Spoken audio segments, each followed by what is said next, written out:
Hello everyone, एक बार फिर स्वागत है आप सभी का अपने यूट्यूब चैनल पर। तो फ्रेंड, जैसा कि आप थंबनेल पे देख ही चुके हो, आज की इस वीडियो में हम डिस्कस करेंगे हिंदी लैंग्वेज और हिंदी ग्रामर के complete topics, important topics, previous year के क्वेश्चंस इस वीडियो में हम डिटेल में डिस्कस करेंगे।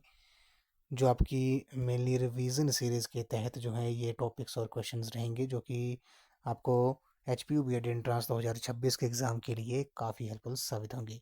रिवीजन की ये आपकी ये चौथी क्लास होगी। इससे पहले ये अगर आपने रिवीजन की क्लासेस नहीं देखी है, प्लेलिस्ट में जाकर आप वीडियोस देख सकते हो। और अगर आप HP बी एड एंट्रांस 2026 की तैयारी कर रहे हो और कंप्लीट स्टडी मटेरियल अगर आप परचेज करना चाहते हो PDF फॉर्म में, तो मात्र आपने ₹99 जो है पेड करने हैं। पेमेंट जो है वो आपने दिए हुए नंबर 9816270168 नंबर पर आपने पेमेंट कर देनी है। उसके बाद पेमेंट का जो स्क्रीनशॉट है वो आपने इसी नंबर पर व्हाट्सएप करना है। उसके बाद आपको प्रोटेक्टेड PDF जो है प्रोवाइड कर दी जाएंगी। और उसके बाद बॉयज़ और गर्ल्स को अलग अलग व्हाट्सएप ग्रुप में ऐड कर दिया जाएगा, और उन व्हाट्सएप ग्रुप में आपको free of cost up to date time to time important content और material HP B Ed entrance 2026 के रिलेटेड वहाँ पर आपको प्रोवाइड कर दिया जाएगा। तो मात्र आपने ₹99 जो पेड करने हैं, पेमेंट और पेमेंट का स्क्रीनशॉट आपने दिए हुए नंबर पर सेंड कर देना है। तो फ्रेंड्स, अगर आप HP बी एड एंट्रांस 2026 की तैयारी कर रहे हो, तो इसके लिए मैंने एक अलग से प्लेलिस्ट बनाई है, जिसका जो लिंक है वो मैंने डिस्क्रिप्शन बॉक्स में दे दिया है। आप वहां पर जाकर वीडियोस देख सकते हो। वहां पर आपको सभी सेक्शंस की वीडियोस आपको देखने को मिलेंगी। तो फ्रेंड्स, जैसा कि आपको पता है कि हिंदी के जो है वो आपसे 20 क्वेश्चन जो है वो पूछे जाते हैं। ठीक है, 20 मार्क्स के ही आपके ये क्वेश्चंस होते हैं। हर एक क्वेश्चन जो होता है वो आपका 1 मार्क्स का होता है। अब बात करते हैं कि कौन कौन से टॉपिक से कितने क्वेश्चन पूछे जाते हैं। तो बात करते हैं पहले जो 15 क्वेश्चन होते हैं। ठीक है, 15 जो क्वेश्चन होते हैं, 15 क्वेश्चन जो होते हैं वे आपके हिंदी ग्रामर से रिलेटेड होते हैं, हिंदी व्याकरण से संबंधित होते हैं। जैसे वहाँ पर आपको संज्ञा, सर्वनाम, ऐसे टॉपिक, कारक, समास, ठीक है, शब्द से रिलेटेड ऐसे टॉपिक से जो है वो आपसे 15 क्वेश्चन जो है वो पूछे जाते हैं। उसके बाद जो आपके बचे 5 क्वेश्चन, ठीक है, तो 5 क्वेश्चन जो होते हैं वे आपको एक पैराग्राफ दे दिया जाएगा। उस पैराग्राफ को रीड करके आपने उससे संबंधित आपसे 5 क्वेश्चन पूछे जाएंगे। उस पैराग्राफ को पढ़कर आपने 5 क्वेश्चंस के अपने आंसर देने हैं।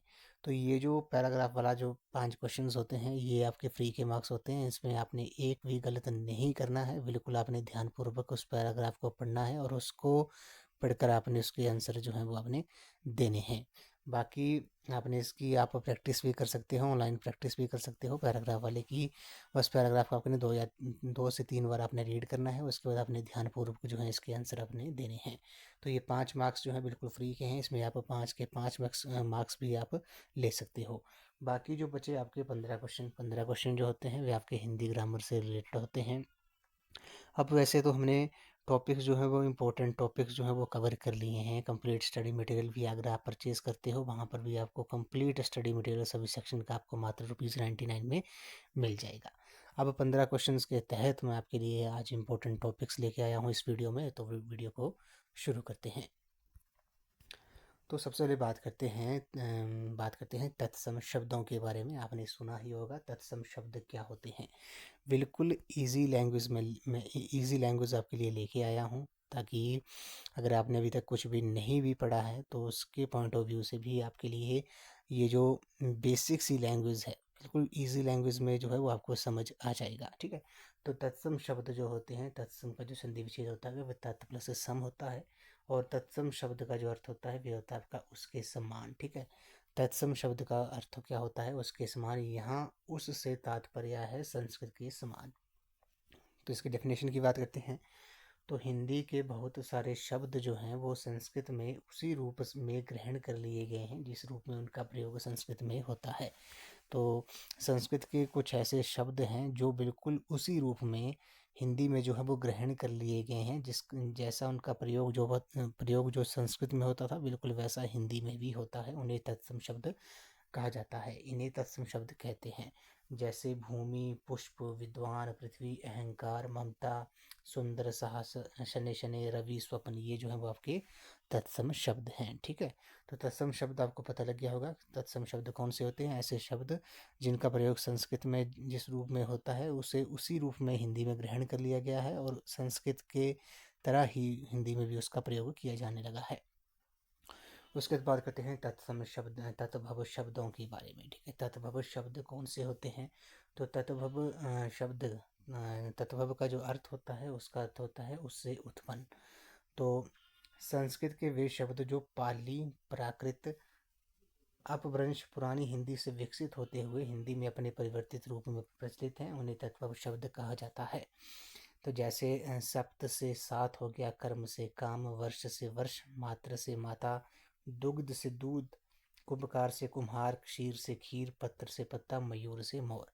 तो तत्भव शब्द होते हैं उस अर्थ होता है उसका उससे उत्पन्न, यानी कि संस्कृत के वे शब्द जो पाली प्राकृत अपभ्रंश पुरानी हिंदी से विकसित होते हुए हिंदी में अपने परिवर्तित रूप में प्रचलित हैं। जैसे एग्जाम्पल बात करते हैं, कुछ तत्सम और तत्भव शब्द दिए हैं। जैसे अंगूष्ठ, ये तत्सम शब्द है, अंगूठा जो है इसका तत्भव रूप है, ठीक है। उसी तरह आम्र तत्सम शब्द है, आम जो है वो तत्भव शब्द है। अग्नि तत्सम शब्द है, इसका तत्भव रूप क्या होगा? आग होगा, ठीक है। ये आपने याद रखना है। चंद्र जो है वो तत्सम शब्द है, इसका तत्भव शब्द क्या होगा? चांद होगा, ठीक है। तो ऐसे क्वेश्चन आपसे एग्जाम में पूछे जाते हैं, प्रीवियस ईयर में भी पूछे गए हैं तत्सम तत्सम शब्दों से, ठीक है। कि आपसे पूछ लेंगे कि निम्नलिखित में से कौन सा शब्द जो है वो तत्सम है, कौन सा तत्भव है, ठीक है। तो इससे आपको थोड़ा सा आइडिया जो है वो लग जाएगा। उसके बाद अगले जो शब्दों के प्रकार आते हैं वे आपके देशज शब्द। नाम से ही साफ है, देशज शब्द इनके जिन शब्दों के स्रोत जो है वो अज्ञात है। मतलब स्रोत मतलब जिन शब्दों का हमें पता नहीं है वे कहाँ से आए हैं, ठीक है। अज्ञात है मतलब हमें पता नहीं है। तो जिन शब्दों के स्रोत अज्ञात है उन्हें जो है वो देशज शब्द कहा जाता है। देशज शब्दों का मूल सामान्यतः जनभाषाओं में होता है, जैसे पगड़ी, लोटा, ठेठ, झोला, खाट, झाड़ू, झंझट, थप्पड़, ठोकर, भोंपू, अटकल, भोंदू। तो देशज शब्द ऐसे शब्द होते हैं जिनका स्रोत हमें पता नहीं है, अज्ञात हैं, उन्हें देशज शब्द कहा जाता है। और इनका मूल जो है वो आपका सामान्यतः जनभाषाओं में होता है। लोकल लैंग्वेजेस में आपने ये शब्द सुने होंगे, ठीक है, जैसे पगड़ी, लोटा इत्यादि। उसी तरह बात करते हैं, नेक्स्ट जो है आपका बात करते हैं आगत, जिन्हें जो है वो हम विदेशी शब्द भी कहते हैं। तो आगत शब्द का अर्थ होता है, आगत का हो मतलब आया हुआ। तो आगत शब्द वे शब्द हैं जो दूसरी भाषाओं से आए हैं और आज हिंदी के अपने बन गए हैं। आगत शब्द को और विदेशी शब्द भी कहा जाता है। तो आगत शब्द वे शब्द होते हैं जो दूसरी भाषाओं से आए हैं और आज हिंदी के अपने बन गए हैं। जैसे हिंदी में जो है वो आपको अरबी भाषा, फारसी, अंग्रेजी आदि भाषाओं के कई शब्द समा गए हैं। जैसे उदाहरण के लिए अरबी शब्द है अखबार, अदालत, अल्लाह, आईना, इंतजार, इंसाफ। ये जो शब्द हैं आपके अरबी भाषा के शब्द हैं, आज हिंदी के ये अपने बन गए हैं। उसी तरह बात करते हैं, जैसे फ़ारसी भाषा की बात करते हैं तो फ़ारसी भाषा के शब्द हैं आदमी, आमदनी, आसमान, कमरा, कारीगर, कारोबार। ये जो है वो आपके फ़ारसी शब्द हैं, आज ये हिंदी के अपने बन गए हैं शब्द, ठीक है। तुर्की भाषा के शब्द उर्दू, कुर्ता, कूली, कैंची, चाकू, तोप, बंदूक, बारूद। ये जो है आपकी तुर्की भाषा के शब्द हैं, आज हिंदी के अपने बन गए हैं। अंग्रेजी भाषा की बात करते हैं तो अंग्रेजी भाषा में के ऐसे शब्द जैसे आपने सुना होगा अपील, इंजन, कमीशन, कंपनी, एकड़, colony, coupon, court, cricket, powder, police, platform. ये सभी सभी जो हैं वो आपके अंग्रेजी भाषा के शब्द हैं, आज ये हिंदी के अपने बन गए हैं। पुर्तगाली भाषा की बात करते हैं आया, अल्पिन, इस्पात, गमला, चाबी, तौलिया। तो पुर्तगाली शब्द जो हैं वे आपके आया, आलपिन, इस्पात, गमला, चाबी, तौलिया, नीलाम, फीता, बाल्टी। ये जो है आपके पुर्तगाली शब्द हैं, ठीक है, ये आपने याद रखने हैं। उसके बाद बात करते हैं संकर शब्दों के बारे में, ठीक है। संकर शब्द कौन से होते हैं? तो दो भिन्न स्रोतों से आए शब्दों के मेल से बने नए शब्दों को संकर शब्द कहते हैं। हिंदी में ऐसे अनेक शब्द हैं जो हिंदी अंग्रेजी, हिंदी अरबी, हिंदी फारसी आदि के शब्दों या शब्दांशों के मेल से बने हैं, ठीक है। तो संकर शब्द इसको एग्जाम्पल से समझते हैं, जैसे रेलगाड़ी है, ठीक है। रेल जो है वो आपका अंग्रेजी भाषा का शब्द है, गाड़ी जो है वो आपका हिंदी भाषा का शब्द है। तो ये आपका रेलगाड़ी जो है वो आपका कौन सा शब्द हो गया? ये आपका संकर शब्द हो गया। पान दान, पान जो है हिंदी शब्द है, दान जो है वो फारसी शब्द है। तो पानदान जो है वो आपका कौन सा शब्द हो गया? ये संकर शब्द हो गया। छायादार की बात करते हैं। छाया जो है वो संस्कृत शब्द है। दार जो है वो आपका फारसी शब्द है। सीलबंद, सील जो है वो अंग्रेजी भाषा का शब्द है। बंद जो है वो आपका फारसी भाषा का शब्द है। तो ये आपका कौन सा शब्द हो गया? आपके ये संकर शब्द हो गए। तो संकर शब्द होते हैं दो भिन्न स्रोतों से आए शब्दों के मेल से बने नए शब्दों को संकर शब्द जो है वो कहा जाता है।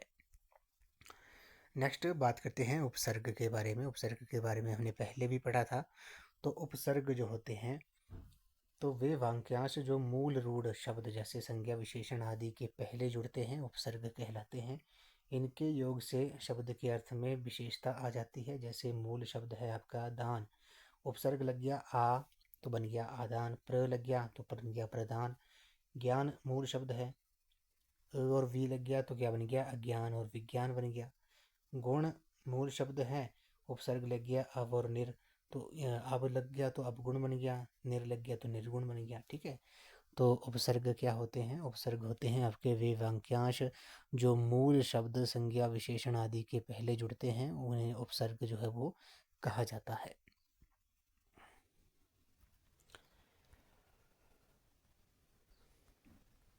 उसके बाद बात करते हैं हम प्रत्यय के बारे में। तो प्रत्यय क्या होते हैं?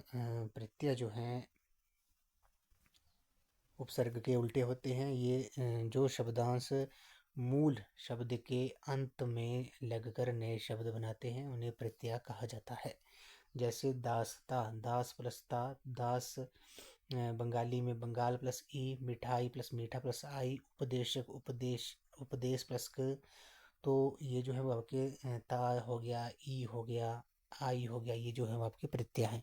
प्रत्यय शब्द के अंत में जुड़ते हैं, उपसर्ग शब्द के पहले जुड़ते हैं। ठीक है, इतना आपने याद रखना है। प्रत्यय मुख्यतः दो प्रकार के होते हैं। कौन कौन से? कृत प्रत्यय हो गया जो कि क्रिया में लगने वाले, और तद्धित प्रत्यय होते हैं आपके क्रिया से भिन्न शब्दों में लगने वाले। इसको थोड़ा सा समझते हैं। तो कृत प्रत्यय होते हैं, कृत प्रत्यय की बात करते हैं। वे प्रत्यय जो धातु यानी कि क्रिया का मूल रूप से जुड़कर संज्ञा विशेषण आदि शब्द बनाते हैं उन्हें कृत प्रत्यय कहते हैं।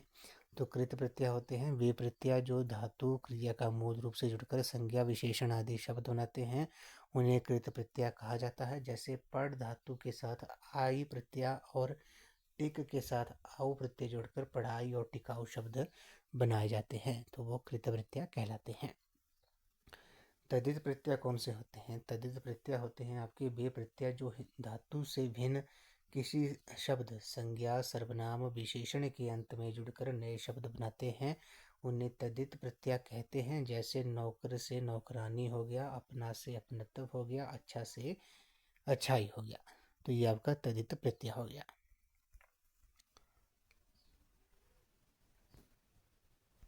उसके बाद बात करते हैं प्राण की आधार के आधार पर हम यानी कि श्वास की आधार के श्वास की मात्रा के आधार पर। जैसे आपने पढ़ा होगा अल्प प्राण। ठीक है, अल्प प्राण कौन से अल्प प्राण क्या होते हैं? तो इनके उच्चारण में, उच्चारण मतलब जब हम इनका उच्चारण करते हैं इनको बोलते हैं, तो इनके उच्चारण में फेफड़ों से बाहर निकलने वाली वायु की मात्रा जो है वो कम होती है। तो जब हम अल्प प्राण का उच्चारण करते हैं तो फेफड़ों से बाहर निकलने वाली वायु की मात्रा जो है वो कम होती है। जैसे क, ग, ण, च, ज। ठीक है, ये जो है वो आपके अल्प प्राण है। यानी कि प्रत्येक वर्ग के प्रथम तृतीय और पंचम वर्ण और यर ल व जो है वो अंतस्थ वर्ण जो हैं वे आपके अल्प प्राण होते हैं।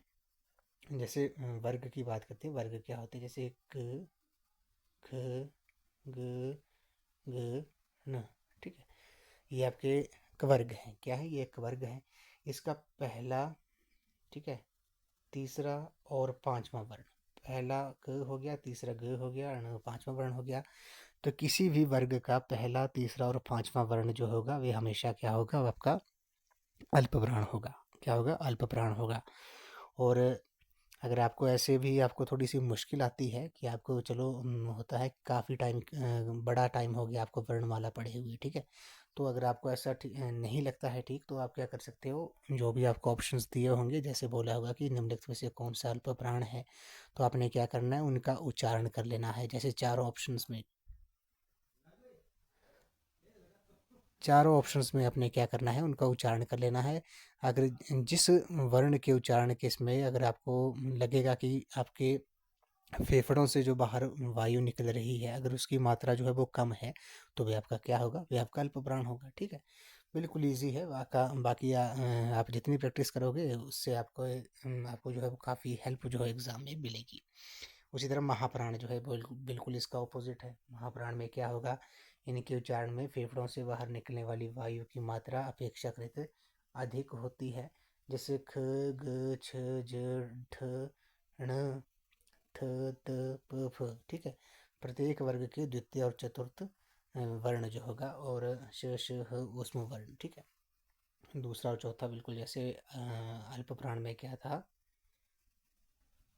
अल्प प्राण में था आपका पहला, तीसरा, पांचवा। इसमें क्या होगा, महाप्राण में क्या होगा, महाप्राण में आपका दूसरा और चौथा जो वर्ण होगा वे आपका महाप्राण होगा।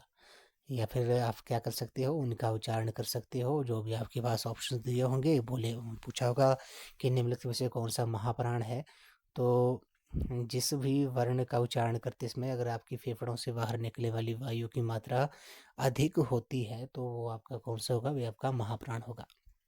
ठीक है, इससे आपको थोड़ा आइडिया लग गया होगा। ठीक है, अल्प प्राण और महाप्राण के बारे में। उसके बाद बात करते हैं वर्ण तालिका के बारे में, बात कर लेते हैं। इसका आप स्क्रीनशॉट ले सकते हो, काफ़ी इंपॉर्टेंट है ये। ठीक है, इसका आप स्क्रीनशॉट ले लो। बात करते हैं स्वर। जैसे स्वर हैं आपके, ह्रस्व स्वर हो गया और दीर्घ स्वर हो गया। ठीक है, ह्रस्व स्वर जो है वो आपके कौन कौन से हैं, ई, अ, ई, उ, री। ये चार जो हैं वो आपके ह्रस्व स्वर हैं। ये क्वेश्चन पहले पूछा गया था HPB एंट्रेंस में, कि कौन सा ह्रस्व स्वर है, कौन सा दीर्घ स्वर है, कौन सा ऊष्म व्यंजन है, कौन सा आगत व्यंजन है। ठीक है, ऐसे क्वेश्चन पूछे ही गए हैं, हर एक बार पूछा जाता है HPB एंट्रेंस में। तो वर्ण तालिका में स्वर जो होते हैं, ह्रस्व स्वर होते हैं आपके अ, ई, उ, री। और दीर्घ स्वर जो होते हैं वो आपके आ, ई, उ, ए, ओ, औ। तो ये जो है वो आपके कौन से हैं, ये आपके दीर्घ स्वर हैं। व्यंजन की बात करते हैं, स्पर्श व्यंजन। स्पर्श व्यंजन कवर्ग से पवर्ग तथा न। ठीक है, कवर्ग से पवर्ग तक जितने भी वर्ण होंगे वे आपके कौन से होंगे, वे आपके स्पर्श व्यंजन होंगे। अंतस्थ व्यंजन कौन से होंगे, ये वो जो है आपके अंतस्थ व्यंजन है। ऊष्म व्यंजन कौन से हैं, श, श, श, ह। ये जो है वो आपके ऊष्म व्यंजन है। आग आयत व्यंजन जो है वो आपके ज और फ जो है वो आपके आयत व्यंजन है। संयुक्त व्यंजन कौन से हैं, क्ष, त्र, ज्ञ, श्र। ये आपके संयुक्त व्यंजन है। ये काफ़ी इंपॉर्टेंट है, मैं आपको बार बार बोल रहा हूँ। यहाँ से हर एक बार जो है वो एक क्वेश्चन जो है वो एग्जाम में पूछा ही जाता है। आपसे पूछ लिया जाएगा कि निम्नलिखित में से कौन सा ऊष्म व्यंजन है, कौन सा दीर्घ स्वर है, कौन सा ह्रस्व स्वर है। तो इसका आप स्क्रीनशॉट ज़रूर ले लें और आप नोट भी कर सकते हो। उसके बाद हम बात करते हैं ह्रस्व और दीर्घ स्वर के बारे में। तो ह्रस्व और दीर्घ स्वर उच्चारण में लगने वाले स्मय की दृष्टि से स्वरों के जो है वो दो भेद हैं, ह्रस्व और दीर्घ। तो उच्चारण में लगने वाले जो स्मय, जब हम किसी वर्ण का उच्चारण करते हैं तो उसमें जो स्मय लग रहा है उसकी दृष्टि से स्वरों के दो भेद हैं। कौन कौन से, ह्रस्व और दीर्घ। ठीक है, तो ह्रस्व स्वर कौन से होते हैं, ह्रस्व स्वर जो है वो आपके जिन स्वरों के उच्चारण में कम स्मय यानी कि एक मात्रा का स्मय लगता है, उन्हें ह्रस्व स्वर कहा जाता है। तो ह्रस्व स्वर कौन से होते हैं, जिन स्वरों के उच्चारण में कम स्मय यानी कि एक मात्रा का स्मय लगता है, उन्हें ह्रस्व स्वर कहा जाता है। जैसे अ, ई, उ, री जो है वो आपके ह्रस्व स्वर हैं। इनके उच्चारण में जो स्मय लगता है उसे एक मात्रा का स्मय भी कहा जाता है, ये आपने याद रखना है। तो ह्रस्व स्वर कौन से होते हैं, जिन स्वरों के उच्चारण में कम स्मय यानी कि एक मात्रा का स्मय लगता है, उन्हें ह्रस्व स्वर कहा जाता है। जैसे अ, ई, उ, री हो गया। और इनके उच्चारण में जो स्मय लगता है उसे एक मात्रा का स्मय भी कहा जाता है। नेक्स्ट बात करते हैं दीर्घ स्वर के बारे में। दीर्घ स्वर इसका ऑपोजिट होता है, जिन स्वरों के उच्चारण में ह्रस्व की तुलना में अधिक स्मय यानी कि दो मात्रा का स्मय लगता है, उन्हें दीर्घ स्वर कहते हैं। जैसे आ, ई, उ, ए, औ, औ। ठीक है, ये आपके दीर्घ स्वर हैं, ये आपने याद रखना है ह्रस्व और दीर्घ स्वर में। ठीक है, नेक्स्ट बात करते हैं उच्चारण के स्थान पर, उच्चारण स्थान के आधार पर व्यंजनों के उच्चारण के समय हमारी जीवा मुख के विभिन्न स्थानों जैसे कंठ, तालु, दांत आदि को छूती है। जिसके परिणाम स्वरूप तरह तरह की व्यंजन ध्वनियाँ जो है वो उत्पन्न होती हैं। उच्चारण स्थान के आधार पर हिंदी के व्यंजनों का वर्गीकरण जो है वो इस प्रकार है। जैसे बात करते हैं कंठ यानी कि गले से, तो गले से जिन व्यंजनों का उच्चारण होता है कंठ मतलब गले से, जैसे क ख ग घ ण ह, तो ये जो है वो आपके कंठीय व्यंजन है, यानी कि इनका जब हम उच्चारण कर रहे हैं तो ये इनका उच्चारण जो है वो कहाँ से हो रहा है, वे कंठ से हो रहा है, यानी कि गले से हो रहा है। उसी तरह तालव्य व्यंजन यानी कि तालु से च छ ज झ ण य और श, ये आपके तालव्य व्यंजन है। ठीक है, जब हम इनका उच्चारण कर रहे हैं तो तालु से इनका उच्चारण हो रहा है। मूर्धन्य यानी कि तालु के मूर्धा भाग से, जैसे ट ठ ड ढ ण, ठीक ठीक है। और श हो गया, ये आपके मूर्धन्य व्यंजन है तालु के मूर्धा भाग से। दंत्य व्यंजन, जब हम इनका उच्चारण कर रहे हैं तो कहाँ से हो रहा है, दांतों से इनका उच्चारण हो रहा है, जैसे त थ द ध न। उसी तरह वतस्य व्यंजन, तो ये आपके दंत मूल से इनका उच्चारण हो रहा है, जैसे स ज र ल, ये आपके वतस्य व्यंजन है। उसी तरह ओष्ठ्य व्यंजन कौन से हैं, यानी कि दोनों होठों से जिनका उच्चारण हो रहा है, जैसे प फ ब भ म, तो ये आपके कौन से व्यंजन है, ये आपके ओष्ठ्य व्यंजन है। ये आपने याद रखना है, ये काफ़ी इंपॉर्टेंट है। ये यहाँ से भी क्वेश्चन जो है वो, ये क्वेश्चन जो है वो हर बार जो है वो पूछा ही जाता है कि कौन सा व्यंजन जो है किसका उच्चारण स्थान, पूछ लेंगे कि क का उच्चारण स्थान कहाँ से है, कंठ से है, तालु से है, या दंत से है, या ओष्ठ से है। ओष्ठ से तो आपको पता लग जाएगा, आप ऑप्शंस को जब आप पढ़ेंगे तो आपको पता लग जाएगा, ओष्ठ यानी कि होठों से उच्चारण हो रहा है, दंत से भी पता लग जाएगा, कंठ से भी पता लग जाएगा। लेकिन आप जहाँ पर आप कन्फ्यूज़ होंगे वे होंगे आप तालु वाले, तालव्य से और मूर्धन्य से और वतरस्य से, इन तीनों से आप जो हो वो कन्फ्यूज़ हो सकते हो। ठीक है, बाकी आप उच्चारण करके जो है वो आपको पता लग जाएगा। वैसे ये भी इजी है, तालव्य तालु से च छ ज च, ठीक है, ये पता लग रहा है। वतर से दंत मुँह से स ज र ल, ये भी कर लेंगे। मूर्धन्य में ट ठ ड ड ण, ठीक है, ये मूर्धन्य तालु के मूर्धा भाग से भी आपको पता लग जाएगा। बाकी आप इसका स्क्रीनशॉट जो है वो आप ज़रूर लें।